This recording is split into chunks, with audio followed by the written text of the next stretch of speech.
সেশনে অনেক মানুষ এসেই প্রশ্ন করেন, আমার স্বামী কি নার্সিসিস্ট? আমি কি নার্সিসিস্ট? কেমন আছেন বন্ধুরা? দিনা হিতৈষী থেকে পেশা একজন সোশ্যাল ওয়ার্কার, হিতৈষীর একজন ফাউন্ডার। হিতৈষী মেন্টাল হেলথ নিয়ে কাজ করে। গত 2 বছর আমরা অনেক মানুষের সাথে কাজ করেছি। মহিলাদের সংখ্যা বেশি হলেও এখানে পুরুষ রয়েছেন। এখানে পুরুষ মহিলাদের ভেতরে বয়স্ক রয়েছেন, মধ্যবয়স্কী বয়সের মানুষ রয়েছেন, এমনকি ভেরি ইয়াং অ্যাডাল্টও রয়েছেন আমাদের ক্লায়েন্টদের লিস্টে। অনেক অনেক ভালোবাসা, বিনম্র শ্রদ্ধা। আজকে আমাদের সেশন থেকে একটি প্রশ্ন তুলে নিয়ে আসা, নার্সিসিস্ট, আমরা কি নার্সিসিস্ট কিনা, বা আমার পার্টনার নার্সিসিস্ট কিনা, ভীষণ কমন কোশ্চেন। অনেক অনেক ভালোবাসা যারা ইউটিউবে এসেছেন এবং ভিডিও দেখছেন। সাবস্ক্রাইব করে যাবেন যদি আপনার মেন্টাল হেলথ সম্বন্ধে, স্পিরিচুয়ালিটি সম্বন্ধে জানবার ইচ্ছা থাকে। আপনাদের সাহায্য এবং ভালোবাসা আমাদের প্রয়োজন, যেভাবে হিতৈষীকে আপনারা ফেসবুকে দিয়ে এসেছেন। ঠিক আছে, যখন মনে হচ্ছে আপনি নার্সিসিস্ট কিনা বা আপনার পার্টনার নার্সিসিস্ট কিনা, তখনই প্রশ্নটা আসে, আপনার ভেতরে কি গিল্ট আছে? আপনার ভেতরে কি কোনো কাজ করবার জন্য লজ্জা বা দুঃখ বা অনুতপ্ততা আছে?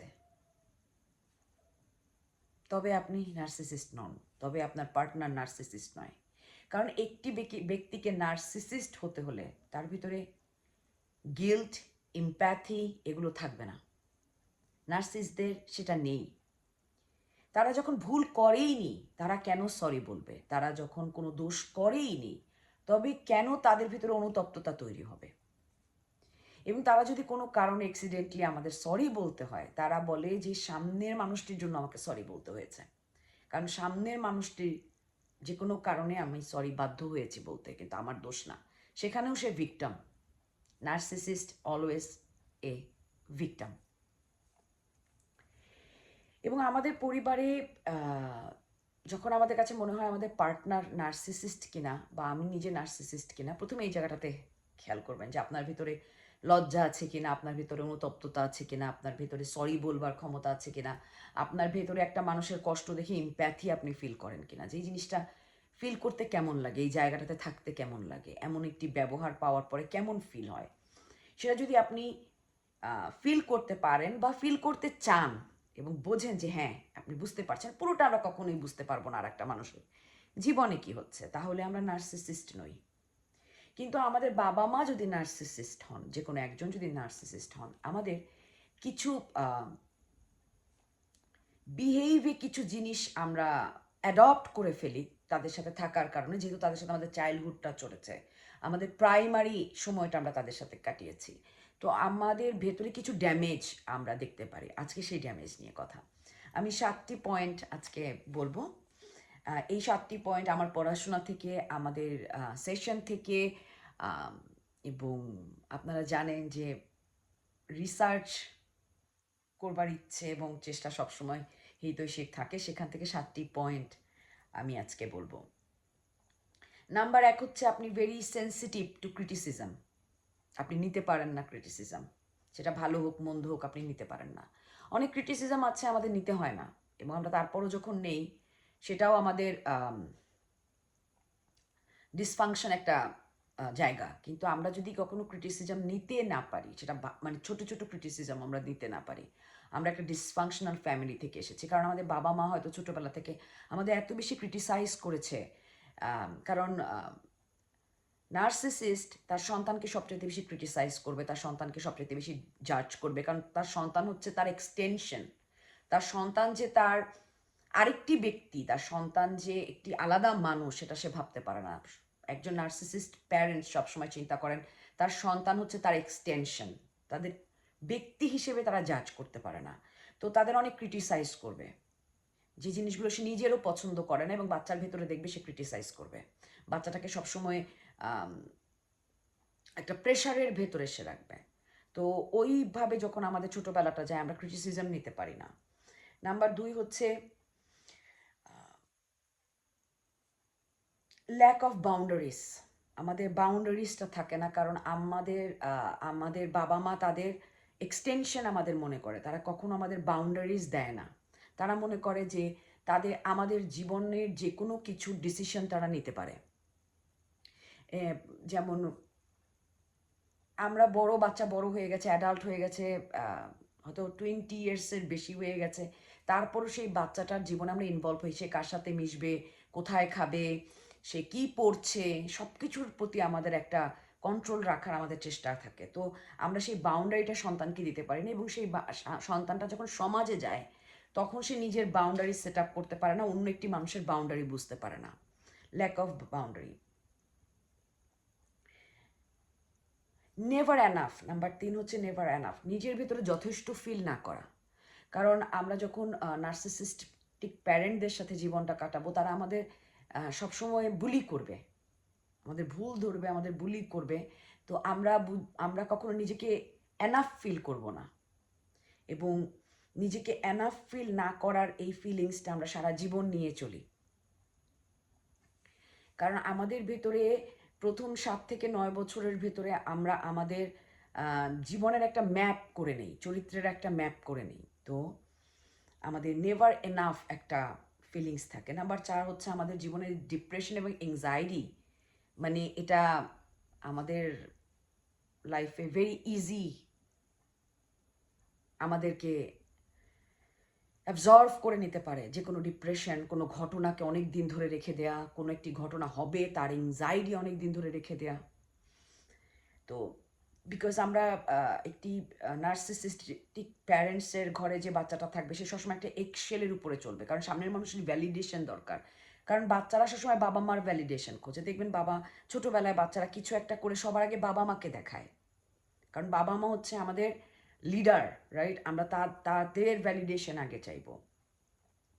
তো আমরা তো যেহেতু সেই জায়গাটা আমাদের নষ্ট হয়ে যায়, আমাদের ভ্যালিডেশনের জায়গাটা নষ্ট হয়ে যায়, আমরা ডিপ্রেশন এবং এংজাইটি অনেক সহজে আমাদের অ্যাটাক করতে পারে। কারণ যে কেউ আমাদের যে কোনো কিছু করলে পরে আমরা নিজেকে জাজ করতে শুরু করি যে আমার কি দোষ, মানে আমি কোথায় খারাপ করেছি, আমি যে আমার জন্য এনাফ সেটা আমরা বুঝতে পারি না। তো ডিপ্রেশন এবং এংজাইটি আমাদের সবসময় ধরে রাখে। নাম্বার 5 হচ্ছে আমাদের ভিতরে সবসময় একটা লজ্জা এবং দোষী খুব সহজে আমরা নিজেদের ভাবতে পারি, ভীষণ সহজে। কোনো আমাদের সম্বন্ধে হয়তো একটা মানুষ খারাপ একটা কমেন্ট করলো, তাতে আমি লজ্জা পাচ্ছি। একটা মানুষ হয়তো আমাকে নিয়ে একটা সমালোচনা করলো, সেই সমালোচনা নিয়ে আমি লজ্জা পাচ্ছি, যেখানে আমার লজ্জা পাওয়ার কিন্তু কিছু নেই। আমাকে নিয়ে যে সমালোচনা করেছে, যে শব্দগুলো ব্যবহার করেছে, তার খারাপ লাগা উচিত। কিন্তু কেউ যদি আমার মুখের উপরে আমার সামনে কিছু বলে, সেটা ডিফারেন্ট, রাইট? এবং আমাদের ব্রেইন প্যাটার্নটাকে এমনভাবে মোল্ড করে দেয়া হয় ছোটোবেলা থেকে, যে আমাদের লজ্জা দেওয়া হয়, বাবা আমাদের লজ্জা দিচ্ছে, মা তোমার জন্য আমি এটা করতে পারিনি, তোমার জন্য আমি এটা করিনি, তোমার পড়াশোনার জন্য আমি ওটা করিনি। অলওয়েজ ব্লেম এবং দোষ দিয়ে দিয়ে আমাদের এমন একটা স্থিতিতে নিয়ে আসে যে আমরা কোনো কিছু দোষ না করেও নিজেকে দোষী ভাবতে থাকি বছরের পর বছর। আমি এরকম অনেক মানুষের সাথে কাজ করেছি, বিশেষ করে মেয়েরা বছরের পর বছর নিজেকে দোষী ভেবে যাচ্ছে, একদম দোষী, যে আমার জন্য আমার পরিবার এরকম, আমার জন্য এরকম। বাইরের মানুষদের তাদের দোষারোপও করা যায় খুব সহজে সব মানুষকে, যেহেতু দোষ আমি নিচ্ছি, যেহেতু আমি নিচ্ছি, মানুষ তো আমাকে দেবেই, তাই না? তো আমরা সেই দোষের ভার লজ্জা নিতে নিতে আমরা আসলে ক্লান্ত হয়ে যাই। নাম্বার 6 হচ্ছে কোডিপেন্ডেন্সি। আমরা কোডিপেন্ড হয়ে যাই মানুষের উপরে, যেহেতু আমাদের অনেকটা সময় পর্যন্ত আমাদের জীবনে আমাদের বাবা মা ইনভলভ থাকে, প্রচুর ইনভলভ থাকে, তারা আমাদের ছেড়ে দেয় না। তো আমরা ভাবি যে আমাদের জীবনটাকে চালানোর জন্য আমাদের কাউকে দরকার। তো বাবা মা যদি দূরে চলে যায়, তখন আমাদের বন্ধু বান্ধবদের ভেতরে, আমাদের ফ্রেন্ড সার্কেলের ভেতরে যে মানুষগুলো আছে, যে আমাদের কিছুটা কাছাকাছি, তাদের উপর আমরা একদম বেশি ভরসা করে ফেলি, মনে হয় এই মানুষটিকে ছাড়া চলবে না। কোডিপেন্ডেন্ট। নাম্বার 7 হচ্ছে আমার কাছে মনে হয় সবচাইতে প্রয়োজনীয় একটি জায়গা, আমরা নিজেকে হারাতে থাকি।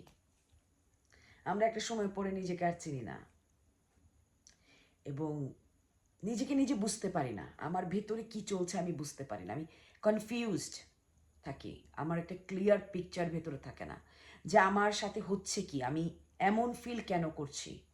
আমরা অনেকটা সময় কনফিউশনে থাকি আমাদের ফিলিংসগুলো নিয়ে, কারণ একটি নার্সিসিস্টিক প্যারেন্ট তার বাচ্চার ইমোশনকে কখনো ভ্যালিড করে না।